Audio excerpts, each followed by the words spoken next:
Olá pessoal, preparados para mais um mergulho profundo? Hoje a gente vai se aventurar no mundo de Dostoiévski em O Idiota. Uou, O Idiota, que desafio! É uma obra complexa, né? Mas fascinante. A gente vai tentar desvendar a história, o estilo do autor, os personagens, tudo que faz esse livro um clássico. Parece interessante, e sabe qual o grande mistério que a gente vai desvendar hoje? O mais intrigante é que dizem que nem o próprio Dostoiévski estava totalmente satisfeito com o resultado final do livro. Mas se ele não gostou tanto assim, por que será que O Idiota se tornou um clássico? É essa a pergunta que a gente vai tentar responder. O que será que a crítica e o público viram de tão especial? Algo que talvez nem o próprio autor tenha enxergado.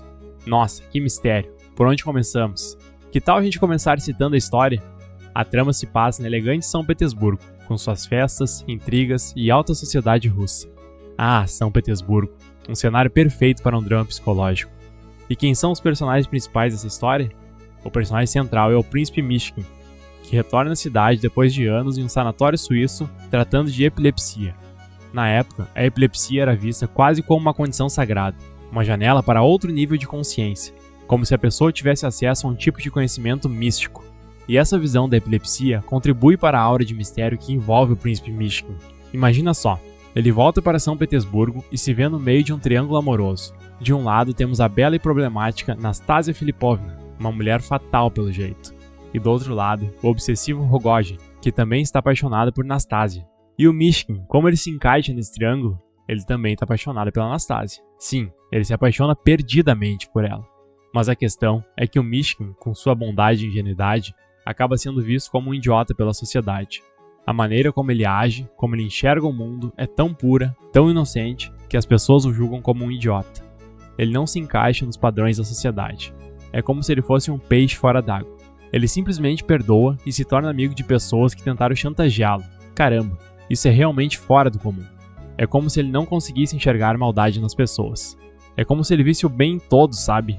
E essa característica, essa incapacidade de se corromper, o torna um personagem único. E ao mesmo tempo, um desafio para os outros personagens. É como se fosse um espelho, refletindo a hipocrisia e a maldade da sociedade. E as pessoas não gostam de se ver dessa forma. O Mishkin é como uma mistura de Cristo com Dom Quixote, mas em que sentido ele se assemelha a essas figuras? Assim como Cristo, ele tem essa pureza, essa compaixão que o leva a perdoar e amar incondicionalmente. Mas, como Dom Quixote, ele também é idealista e ingênuo, o que o torna vulnerável nesse mundo tão cínico e egoísta. É uma mistura poderosa, um personagem que nos faz questionar o que é ser bom em um mundo cheio de maldade. E como Dostoiévski constrói essa dinâmica entre o Mishkin e os outros personagens, o autor é um mestre em dissecar a psicologia humana. Ele usa as interações sociais, os bailes, os jantares da alta sociedade de São Petersburgo para expor as motivações ocultas, as mentiras e as manipulações que permeiam as relações. Ele usa esses eventos sociais como um palco para revelar a verdadeira natureza dos seus personagens. E o Mishkin, com sua sinceridade desconcertante, acaba perturbando essa coreografia social. Ele questiona sem querer as regras do jogo. Mas e a sinceridade, essa pureza, como é recebida pelos outros personagens? É como se ele fosse uma ameaça, sabe? As pessoas se sentem expostas diante da pureza do Mishkin. Ele parece agir com um pensamento mágico. É como se, para ele, o bem e o mal não fossem conceitos tão rígidos, tão separados. Ele consegue enxergar a possibilidade de redenção até nos atos mais obscuros. Ele consegue dizer sim a tudo. É como se ele vivesse em um estado de constante êxtase. Como se ele enxergasse a beleza e a bondade em tudo e em todos. E essa capacidade de ver além das aparências, de perdoar e amar incondicionalmente, o torna um personagem tão fascinante e ao mesmo tempo tão perturbador. É como se ele nos desafiasse a enxergar o mundo de uma forma diferente, a questionar nossos próprios valores e preconceitos. É essa capacidade de enxergar o mundo de uma forma diferente que o torna tão singular. Ele não se limita a observar, ele interfere mesmo que sutilmente, com paixão, perdão. Lembra que a gente estava falando da epilepsia do Mishkin? E Dostoiévski, dominando a psique humana como ele domina, usa a epilepsia para mostrar que a loucura às vezes está mais perto da lucidez do que a gente imagina. É como se ele dissesse, olha gente, às vezes a gente precisa romper com a lógica, com a razão para enxergar a verdade. A epilepsia conecta o Mishkin a um nível de consciência mais profundo. Mas será que essa capacidade de ver além das máscaras, de perceber as dores dos outros, é sempre positiva? Olha, essa é a grande questão, né? Por um lado, essa sensibilidade toda permite que ele se conecte de uma forma genuína, despertando compaixão e desejo de mudança, mas por outro, o torna vulnerável, suscetível à manipulação e à decepção. É como se ele fosse um espelho para a sociedade, reflete as falhas, as contradições e essa sinceridade dele. Acho que é isso que atrai personagens como Anastasia Filipovna, essa busca por autenticidade. E esse triângulo amoroso, o Mishkin, Anastasia, o Rogojin. Atração, ciúme, obsessão, cada um buscando preencher um vazio existencial. Vale destacar a ambiguidade moral do Mishkin.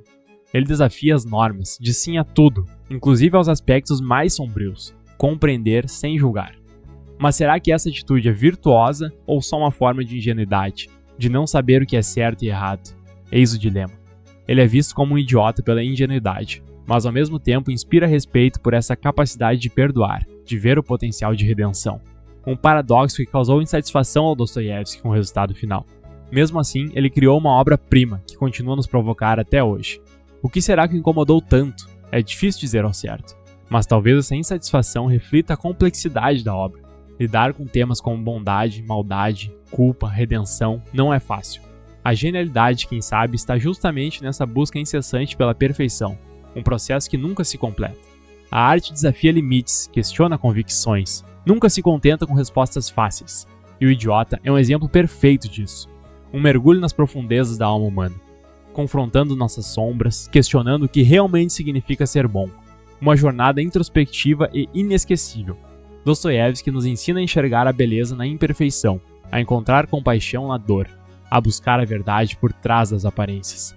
E o Idiota, mesmo denso e complexo, prende a atenção, né? Suspense, reviravoltas. Dostoiévski sabia como ninguém como envolver o leitor. Dominava a arte da narrativa.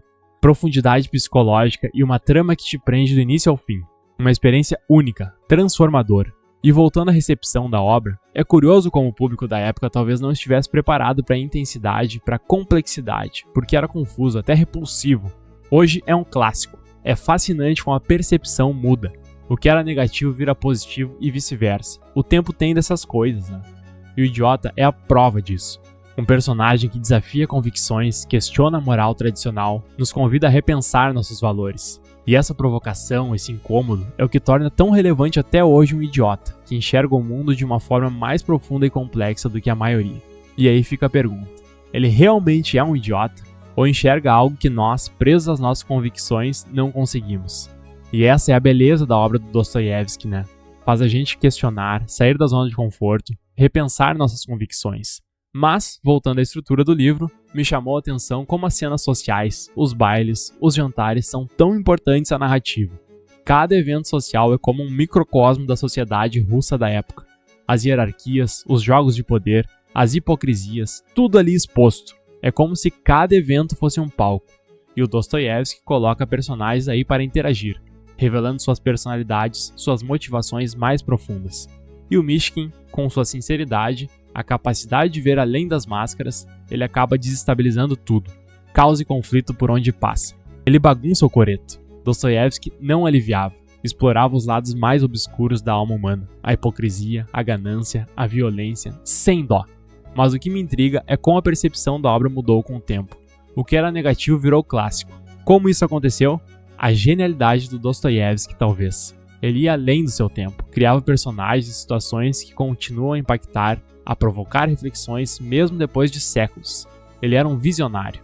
E o Idiota, com toda a ambiguidade moral, os questionamentos existenciais, um mergulho na alma humana, confrontando nossas sombras, repensando o que é ser bom num mundo imperfeito. Uma jornada e tanto. E a gente sai dessa leitura transformado, aprendendo a enxergar a beleza na imperfeição, a ter compaixão, a buscar a verdade. O Dostoiévski nos ensina muito. E no fim das contas, a grande questão que o Idiota nos deixa é a bondade, a compaixão, a sinceridade. Será que elas têm espaço num mundo tão cínico, tão egoísta? A pergunta que fica, né? Será que Mishkin, com toda a sua pureza e ingenuidade, é realmente um idiota? Ou será que ele, na sua loucura, enxerga algo que nós, cegos pelas nossas convicções, não conseguimos ver? Boa pergunta pra gente levar pra vida, né? Repensar o que é ser bom. Qual o nosso papel no mundo? E talvez a grande lição de O Idiota seja essa. A verdadeira sabedoria pode estar onde a gente menos espera. Naqueles que desafiam as normas, que enxergam o mundo com um olhar puro, compassivo. É isso aí.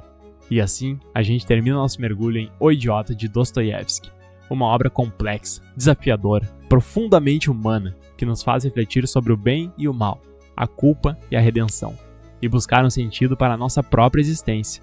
É uma obra que fica na memória, que nos transforma.